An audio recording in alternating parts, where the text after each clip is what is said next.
ஒரு super and டேஸ்டியான coconut biscuit வந்து வீட்லேயே சிம்பிளாக செய்யலாம்.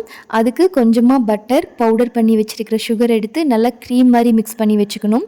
அது கூட டெசிகேட்டட் கோகனட், அது இல்லாட்டி தேங்காய் வந்து நல்லா துருவிட்டு ரோஸ்ட் பண்ணிவிட்டு உள்ளே ஆட் பண்ணிக்கோங்க.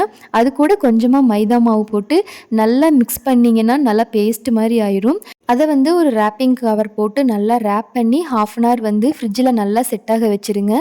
நல்லா செட் ஆனதுக்கப்புறம் கொஞ்சம் ஹார்டாக இருக்கும். எடுத்து ஒரு 10 நிமிஷம் நல்லா அந்த மாதிரி பிசைஞ்சிட்டே இருந்தீங்கன்னா நல்லா சாஃப்ட் பால் கன்சிஸ்டன்சிக்கு வந்துடும். இந்த கன்சிஸ்டன்சி வந்ததுக்கப்புறமா குட்டி குட்டியாக எடுத்து இந்த மாதிரி நல்லா ரோல் பண்ணி இந்த மாதிரி நல்லா கையிலேயே தட்டி ஃப்ளாட்டன் பண்ணி வச்சுக்கோங்க.